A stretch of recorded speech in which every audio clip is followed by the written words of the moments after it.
this journey deepens, we know that the true adaptation begins not only in the forest or the factories, but in the very foundations of our daily lives, in the water we drink, and in the systems that sustain our cities and villages.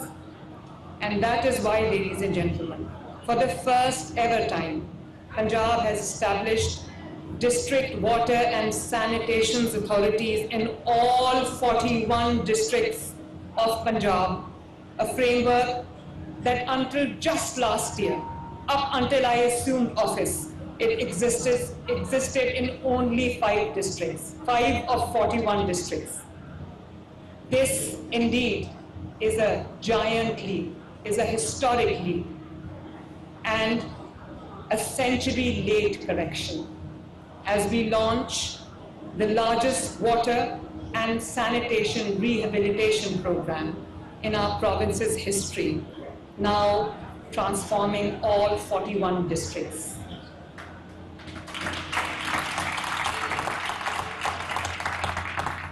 And alongside this, ladies and gentlemen, only this year, we are building 2,500 model villages, each with complete end-to-end clean drinking water, sanitation networks, ensuring that clean water and dignified sanitation, once seen as privilege, becomes the birthright of every citizen of Punjab. But beyond the numbers lies a truth. This is not just a story of sanitation. It is a story of sovereignty, a story of a developing province that decided not to wait for the world to rescue it, but to rebuild itself. The Suthra Punjab revolution is a proof that climate leadership can rise from the global south.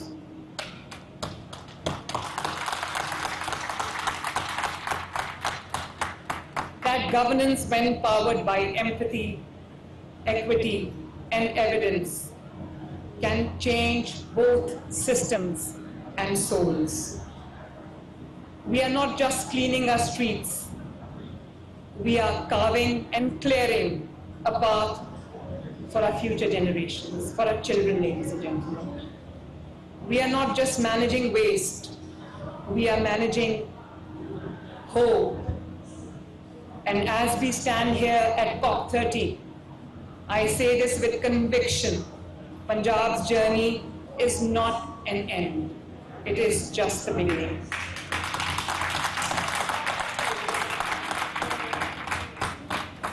Because when a society turns its waste into worth, its pollution into purpose, and its despair into design, it is not reform, it is a revolution.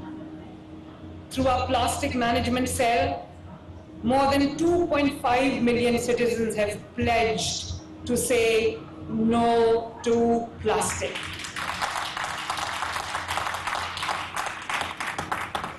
And ladies and gentlemen, with my education minister, a very vibrant, hardworking, dynamic education minister, sitting here, for the first ever time, Punjab has launched the Waste-Wise school certification programs, turning classrooms into living laboratories of sustainability.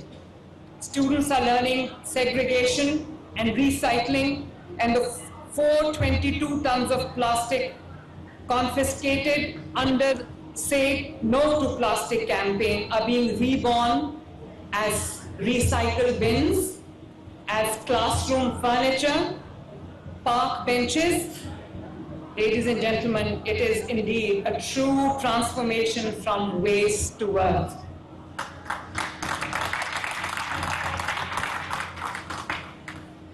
And I am happy to share that sustainability is no longer just a policy. It has become a social language. Our industries, once symbol of smoke, are now partners in progress. Today, 85% of Punjab's industries open with modern emission control technology, and green financing has helped them transition to cleaner fuels and energy efficient systems. Under the Chief Minister's climate financing vision, 1% of every project, 1% of every project, and we are doing hundreds, by the way, is now reserved for climate resilience, ensuring that every bridge, every school, and every road that we build carry a green conscience.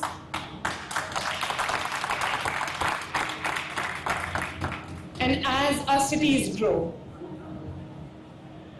and our systems smarter, Punjab turned once more to its oldest ally, nature itself.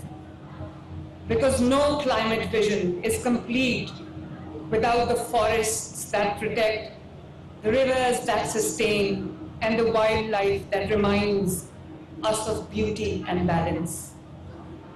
Excellencies, distinguished delegates, if our cities represent resilience, our forests represent renewal. Where once forests stood silent and vulnerable, they now rise in strength and vigilance.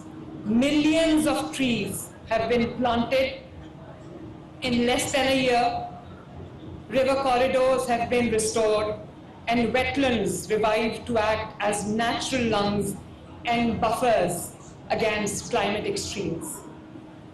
A dedicated forest protection force patrols these landscapes, equipped with electric bikes, GPS tracking systems, drones, and AI-driven monitoring dashboards. Advanced thermal imaging and early warning sensors detect heat and smoke before the fires spread, giving forests a shield of foresight as well as fires. Every tree and every acre is geotagged, monitored, and connected to a central digital governance system, ensuring transparency, accountability, and ecological resilience. Once the cry of the wild in Punjab was fading, the rivers had grown silent, the forests were shrinking, and the flight of our birds had become a rare sight. But today, the wilderness breathes again. Under the Punjab Wildlife and Biodiversity Revival Programs, we have launched the most ambitious rescue, rehabilitation, and conservation movement in Pakistan's history, a renaissance of compassion and coexistence. Since March 2024, Punjab has led a province-wise operation that has rescued over 35,000 rare birds.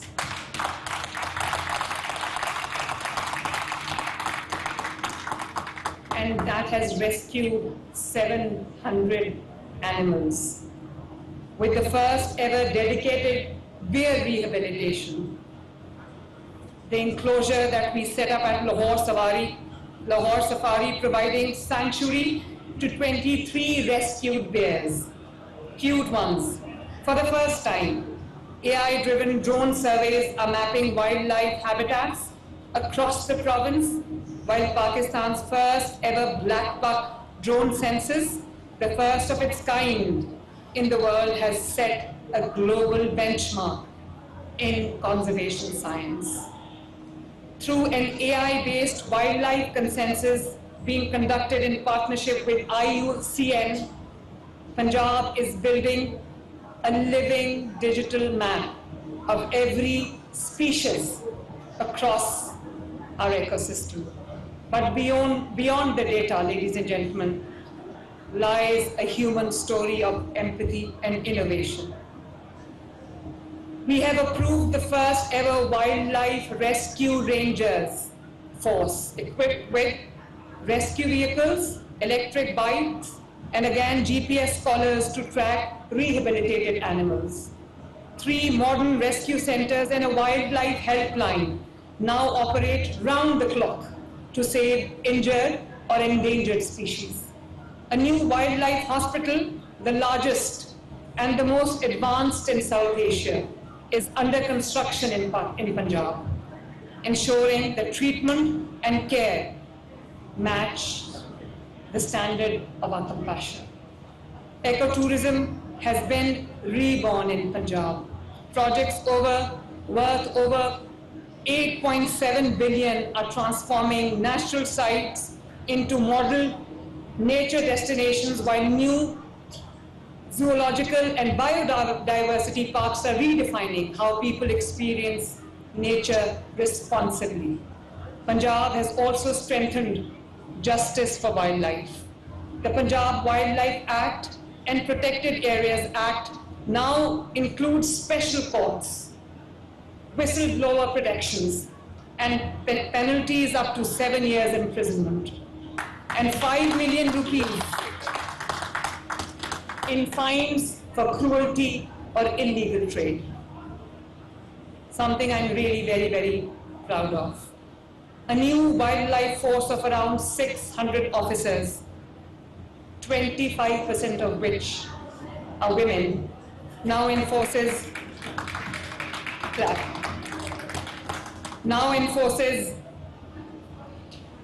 these laws with strength and sensitivity. This is more than conservation, certainly. It is resurrection. The forests are no longer silent. The lakes are no longer still. The heartbeat of the wild has returned to Punjab. Because in every rescued bear, in every rescued animal, every soaring black buck, and every child walking through a safari with wonder in their eyes, we see not just wildlife restored, but humanity renewed. True resilience begins with governance and ends with justice.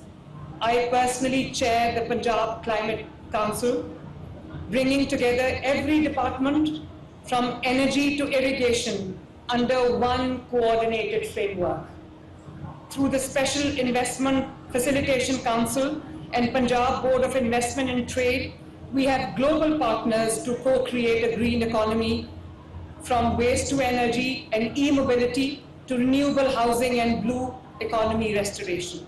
Excellencies, from the heart of the Amazon to the plains of the Indus, from the glaciers of the north to the deltas of the south, one truth resounds. We are one humanity breathing through one planet.